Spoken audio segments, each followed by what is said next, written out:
হাতে সময় নিয়ে এবার যখন কলকাতায় এসেইছি, আশেপাশের কিছু দ্রষ্টব্য না দেখে এবার ফিরব না, তা আগে থেকেই ঠিক করেছিলাম। আর পৌষের প্রাক্কালে শীতের হাওয়ার নাচন যখন আমলকির ডালে ডালে, তখন কবিগুরুর পুণ্যভূমি দর্শন না করে ফিরে যাই কি করে? তাই 7ই ডিসেম্বর 2025 আমি আর গৌতম ছোট্ট ব্যাগ গুছিয়ে সকাল সকাল বেরিয়ে পড়লাম হাওড়া স্টেশনের দিকে। গন্তব্য শান্তিনিকেতন। এই আমাদের গাড়ি, বন্দে ভারত এক্সপ্রেস 22309 হাওড়া জামালপুর বন্দে ভারত এক্সপ্রেস। আর এই গাড়িতে চড়ে আজ আমরা যাচ্ছি শান্তিনিকেতন। নামতে হবে বোলপুর স্টেশনে। অ্যাকচুয়ালি হাওড়া থেকে ছাড়ার পর বোলপুরই হচ্ছে এই গাড়ির প্রথম স্টপ। ট্রেন বেশ ভোরে, মানে 7:45 আর শীতের দিনে 7:45 ট্রেন ধরাও বেশ চাপের। তার উপরে কামরা নম্বর C7, একেবারে ইঞ্জিনের পরের প্রথম কামরা। লম্বা প্ল্যাটফর্ম পাড়ি দিয়ে আসতে হবে ট্রেনের একেবারে শুরুর দিকে। তা বলে ভাববেন না লেট করে স্টেশনে পৌঁছেছি। এই ভদ্রলোকের জন্য তা কখনোই সম্ভব নয়। 7 সকালে ঘুম থেকে টেনে তুলে এনে এখন দেখুন প্রশান্তির নিদ্রা দিচ্ছে।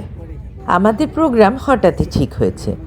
ট্রেনের টিকিট কাটতে গিয়ে দেখি বন্দে ভারত ছাড়া বোলপুর পৌঁছানোর সমস্ত ট্রেন ক্যান্সেলড ওই দিন। জানি না কি কারণ, তবে বন্দে ভারতেই আমি আসতে চেয়েছিলাম। তাই বিশেষ চিন্তাভাবনা না করে টিকিট কেটে ফেললাম। ট্রেন ছাড়ার একটু পরেই এসে গেল চা, বিস্কুট আর জলের বোতল, সঙ্গে নিউজ পেপার, বাংলা, ইংরেজি, হিন্দি সব আছে, যা দরকার নিয়ে নেওয়া যেতে পারে। এটা অবশ্য প্রি ব্রেকফাস্ট মিল। চা পান শেষ করে বড় জানলার বাইরে চোখ রাখলাম। গাড়ি তীব্র বেগে ছুটছে, চোখের পলকে পেরিয়ে যাচ্ছে একের পর এক স্টেশন। স্টেশনের নাম যতই ক্যামেরায় বন্দি করতে চাইছি, মোটে সুবিধা হচ্ছে না। গাড়ি দৌড়াচ্ছে প্রায় 130 কিলোমিটার বেগে, আর মুহূর্তের মধ্যে স্টেশনের প্ল্যাটফর্মগুলো চলে যাচ্ছে দৃষ্টির বাইরে। এদিকে কামরায় ততক্ষণে ব্রেকফাস্ট সার্ভ করা শুরু হয়েছে। আমরা নিয়েছি ননভেজ ব্রেকফাস্ট, ডিমের অমলেটের উপর কিছুটা কর্ন সেদ্ধ আর আলুর ফ্রেঞ্চ ফ্রাই, একটা মাফিন, বাটার জ্যাম আর টমেটো কেচাপ, আর সঙ্গে রয়েছে 2 পিস পাউরুটি।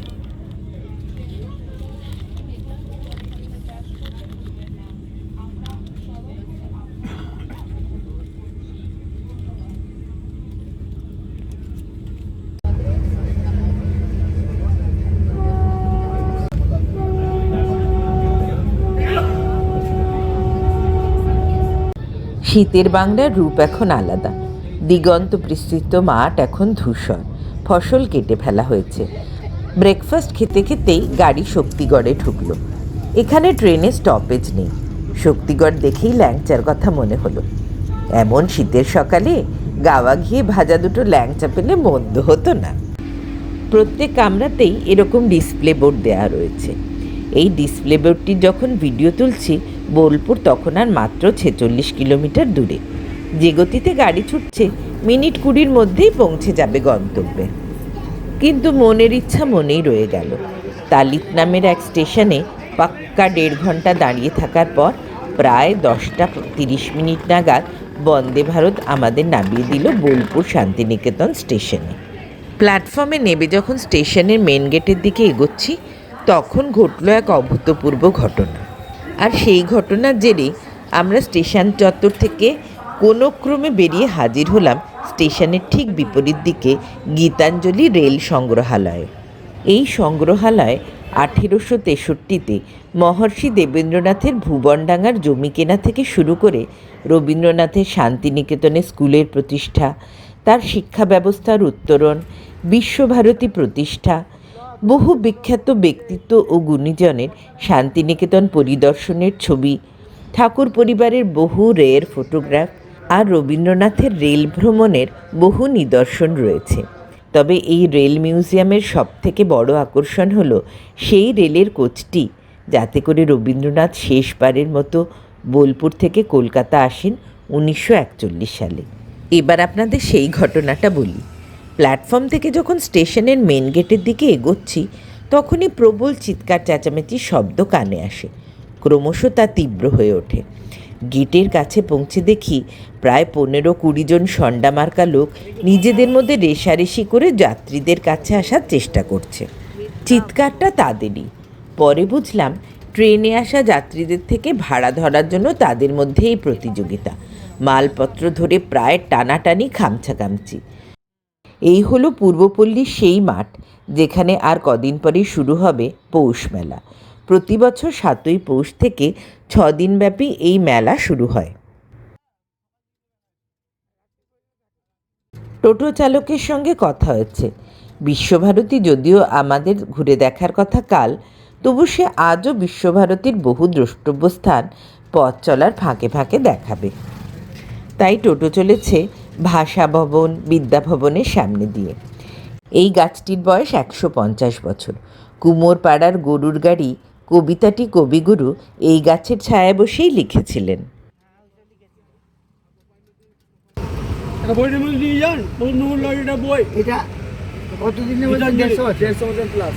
এখন আমরা কোপাই নদীর ধারে।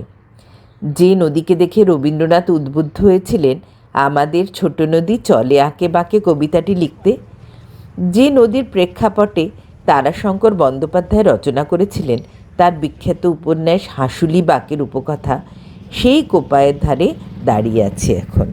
তবে কল্পনার কোপায়ের সঙ্গে এই বদ্ধজল বাস্তব কোপায়ের কোনো মিল নেই। কোপাই পর্ব শেষ, এবার ভোজন পর্ব। আমাদের টোটোওয়ালা নিয়ে এলো রামশ্যাম রেস্টুরেন্টে। থালি সিস্টেম এখানে। থালিতে কী কী থাকবে তা ডিসপ্লে করা হয়েছে এন্ট্রেন্সে একটি বোর্ডে। ভেজ থালির সঙ্গে ইচ্ছে মতো মাছ মাংসের প্লেট অ্যাড করা যাবে। থালিতে দিয়েছে ভাত, আলু পোস্ত, ডাল, বেগুন ভাজা, 5 মিশুলি একটা তরকারি, চাটনি, স্যালাড, পাঁপড় আর নতুন গুড়ের পায়েস। আমরা কচি পাঁঠার ঝোল 1 প্লেট অর্ডার করেছিলাম। 1 প্লেটে 4 পিস থাকে। খাওয়া এক কথায় অনবদ্য, প্রত্যেকটা আইটেম হাত চেটে খাওয়ার মতো। বিল হয়েছিল 838 টাকা। খেয়ে দিয়ে চললাম সোনাঝুরির হাটের দিকে। পথে পড়ল বিরাট শালবন। এখানে নাকি অনেক বাংলা ছবির শুটিং হয়।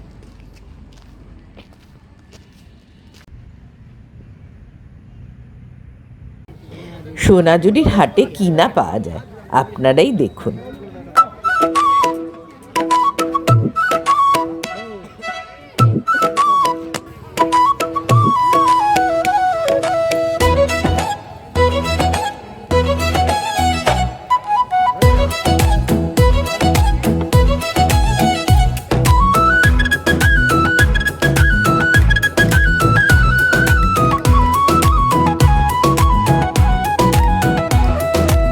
আর এই মেলার ইউএসপি হলো আদিবাসী মহিলাদের সঙ্গে নাচের সুযোগ। ছাড়া যায়? মোটেই না।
মেলা শেষে রিসর্টে চেক ইন করলাম।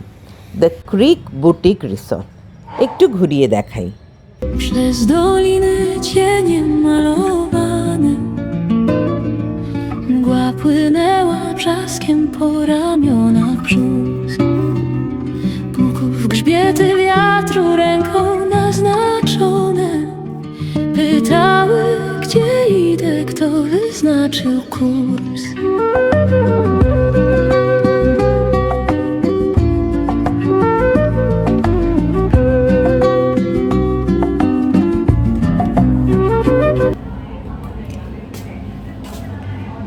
বাথরুমটা একটু দেখিয়ে দিই হোটেলে। বাঁ দিক থেকে প্রথমে একটা ক্যাবিনেট রয়েছে, আর এ পাশে একটা ডেস্ক, এখানে মালপত্র রাখা যাবে। এখানে টি কফির অ্যারেঞ্জমেন্ট, দুটো করে ওয়াটার বটল দিয়েছে, তবে আরও ওয়াটার এখানে বিসলেরি প্রোভাইড করেনি। কেটল আছে, টি কফি স্যাশে দেওয়া আছে। এছাড়া বাঁ দিকে আর একটা ওয়ার্ক ডেস্ক রয়েছে, টিভি রয়েছে, আর এই ডান হাতে হলো এই খাটটা, ডাবল বেড। ঘরটা মোটামুটি এইরকম। ওপাশে একটা কোণে সোফা দেওয়া রয়েছে, একটা সেন্টার টেবিল রয়েছে, আর এই যে সামনে এই হচ্ছে বালকনি। হ্যাঁ, এই পাশে একটা আয়না রয়েছে, বড় একটা আয়না, আর সামনে এই দরজাটা খুলে বালকনি।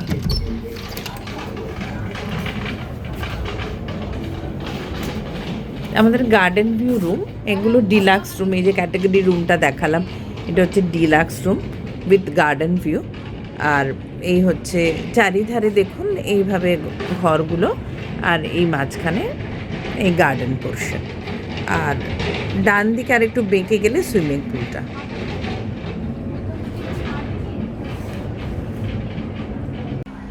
বাথরুমটা দেখিয়ে দিই। এই হলো কমোড, বাঁ দিকে এই হচ্ছে বেসিন, একটা বড় আয়না, এই পাশে টয়লেটরিজ দেওয়া রয়েছে, একটা ডেডিকেটেড শাওয়ার পোর্শন।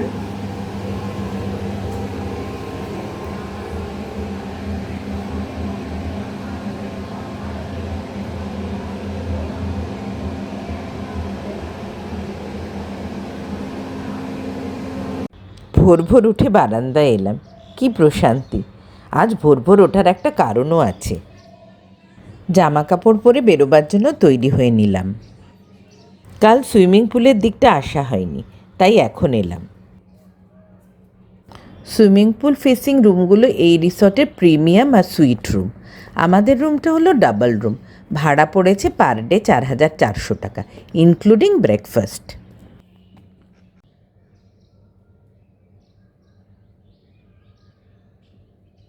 আর এই হলো আজ ভোরে ওঠার কারণ। বোলপুরে রাস্তার দুধারে বহু জায়গায় রাস্তায় ছোট ছোট স্টল করে বিক্রি হচ্ছে খেজুর রস, পয়রা গুড় বা নলেন গুড় আর পাটালি। ভোর ভোর খেজুর গাছ থেকে রসের হাঁড়ি নামিয়ে জাল দিয়ে বানানো হচ্ছে গুড়। এই হাঁড়িগুলি সন্ধেবেলা গাছের ছাল কেটে সেখানে বেঁধে দেওয়া হয়, সারা রাত ধরে হাঁড়িতে জমতে থাকে রস। সেই রস অল্প ফুটিয়ে বানানো হয় পয়রা গুড় বা নলেন গুড়, আর বেশি করে জাল দিয়ে বানানো হয় পাটালি। আমরা রস খেলাম, এক কথায় অমৃত।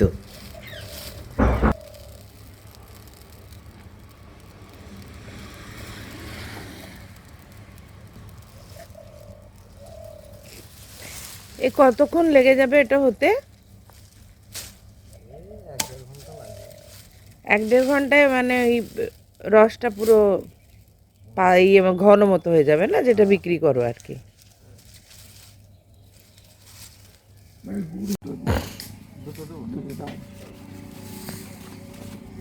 ঠিক আছে না, এর থেকে বড় হয় কি এই মাপের,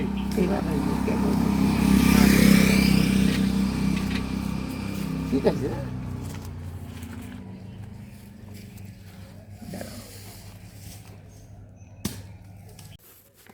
আমরা নলেন গুড় আর পাটালি দু রকমেরই কিনলাম। পাটালি গুড় তো বম্বেতে আনার কোনো অসুবিধা নেই, কিন্তু নলেন গুড় নেওয়া একটু চাপের। প্লাস্টিকের কৌটো ফেটে গেলে জামা কাপড় সমস্ত মাখামাখি হয়ে যেতে পারে, তাই নলেন গুড় নিলাম কেবল কলকাতা বাড়ির জন্যই। নলেন গুড়ের দাম এখানে 150 টাকা প্রতি কিলো, আর পাটালির 200 টাকা। প্রতি বছর শীতকালে তো আর কলকাতা আসার সুযোগ হয় না, তাই অনলাইনেই বেশিরভাগ সময় পাটালি গুড় আর নলেন গুড় কিনতে হয়, প্রায় 750 টাকা থেকে 1000 টাকা প্রতি কিলো দাম দিয়ে।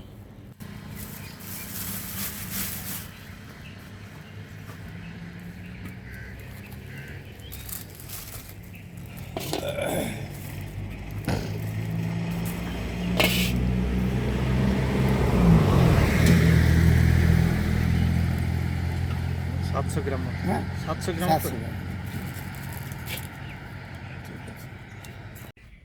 ব্রেকফাস্ট করতে এসেছি আমাদের রিসর্টের রেস্টুরেন্টে।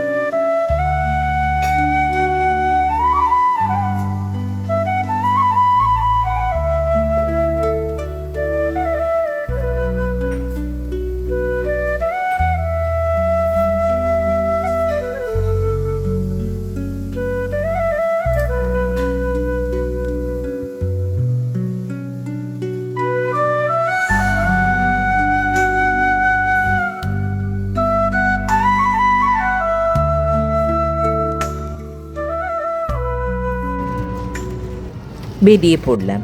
আজ প্রথম যাব কঙ্কালীতলা, আর তারপর ঘুরে দেখব রবীন্দ্রনাথের স্মৃতিধন্য বিশ্বভারতী। বিশ্বভারতী 2023 সালে ইউনেস্কো ওয়ার্ল্ড হেরিটেজ সাইট চিহ্নিত হয়েছে।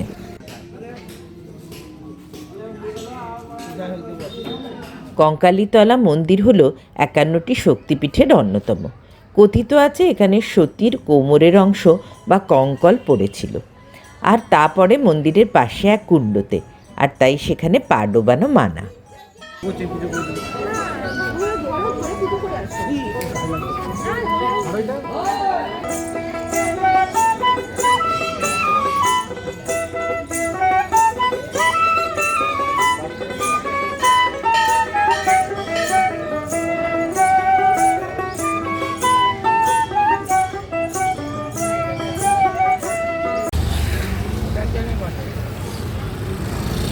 মন্দির দর্শনের পর এসেছি বিশ্বভারতীতে। তালোধ্বজ, তাল গাছ এক পায়ে দাঁড়িয়ে সব গাছ ছাড়িয়ে, রবীন্দ্রনাথের এই কবিতাটির সৃষ্টি এই তালতলাতেই।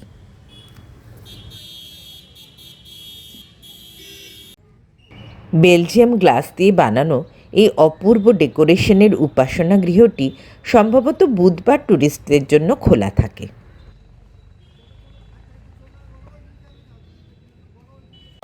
ছাতিমতলাতে বসেও কবি বহু রচনা করেন, তবে সেই ছাতিম গাছটি এখন আর নেই।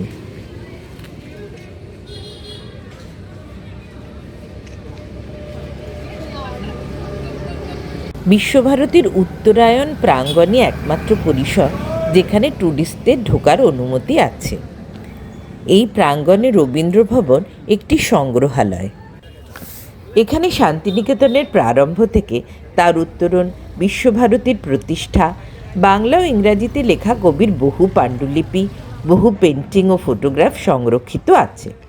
রবীন্দ্র ভবনের ভিতরে ফটোগ্রাফি নিষিদ্ধ, তাই দেখাতে পারলাম না।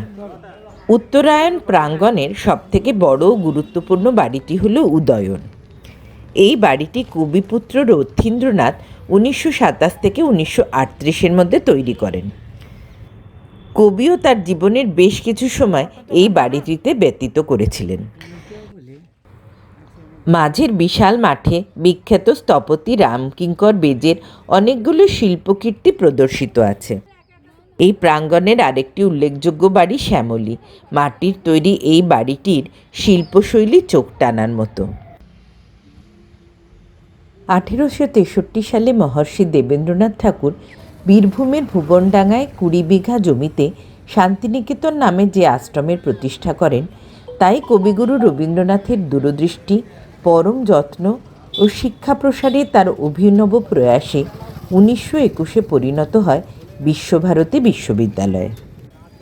বিশ্বভারতীর পর গেলাম সৃজনী শিল্পগ্রাম দেখতে। এটিকে ওপেন এয়ার মিউজিয়ামও বলা চলে। এখানে বিশেষত পূর্ব ভারতের ট্র্যাডিশনাল কুড়েঘর ও এই অঞ্চলের সঙ্গে যুক্ত বহু আর্টিফ্যাক্টস প্রদর্শিত আছে।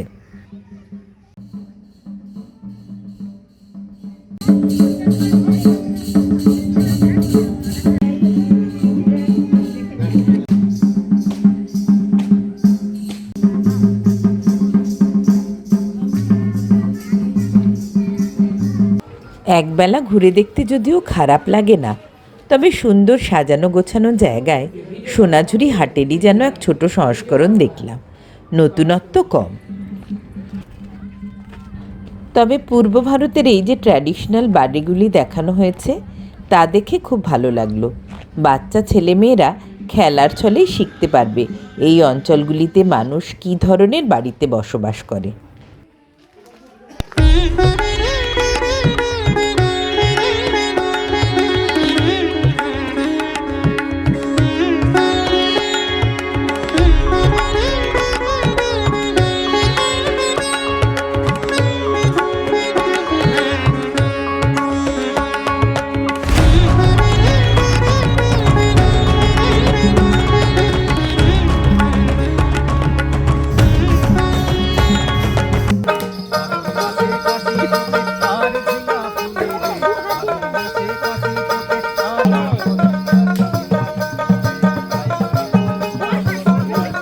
আমাদের শেষ দ্রষ্টব্য সুরুলের রাজবাড়ি।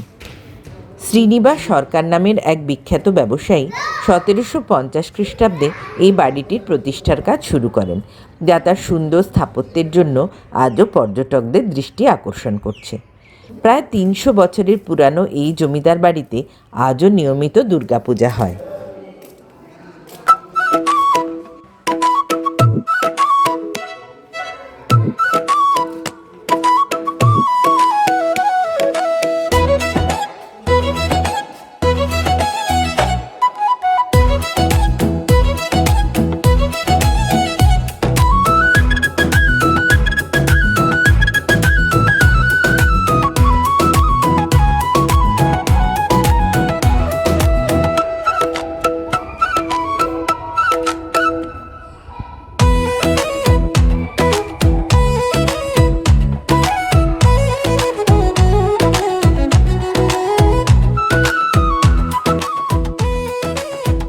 দুই কন্যা হেসেলে শেষ বিকেলে লাঞ্চ করে হোটেলে ফিরে এলাম। শান্তিনিকেতন ভ্রমণ এবারের মতো শেষ হলো। ট্রেন ছুটছে তীব্র গতিতে কলকাতার পথে। জানলার বাইরে অলস চোখে তাকিয়ে ভাবতে লাগলাম, আজ শান্তিনিকেতন হয়তো আপামর বাঙালির বড় প্রিয় ভ্রমণস্থল। পৌষ মেলা, বসন্ত উৎসব তো বটেই, সারা বছরই বাঙালি ছুটে আসে এই মহাতীর্থে। কবিগুরুর উন্মুক্ত চিন্তা, উদার ভাবনার বিকাশ ঘটেছে এই মাটিতে। বাঙালির কাছে তা তো মহাতীর্থই বটে। আমিও আসবো, বারবার আসবো এই মিলন মেলার স্বাদ প্রাণ ভরে উপভোগ করতে। আজকের ভিডিও এখানেই শেষ করলাম। আমার প্রয়াস যদি আপনাদের ভালো লেগে থাকে তবে আমার চ্যানেলটি সাবস্ক্রাইব করবেন। আপনাদের আগ্রহ আমার ভিডিও বানানোর ইচ্ছাকে বহুগুণ বাড়িয়ে দেবে। পাশে বেল আইকনটিকে প্রেস করলে আমার সব নতুন ভিডিও নোটিফিকেশান আপনারা ইমিডিয়েটলি পেয়ে যাবেন। আর সেই সবার আগে যদি একটা লাইক দিয়ে দেন, that will make my day. খুব তাড়াতাড়ি আবার দেখা হবে নতুন জায়গায়, নতুন কোনো ভিডিওতে। ততক্ষণ পর্যন্ত খুব ভালো থাকবেন, আনন্দে থাকবেন।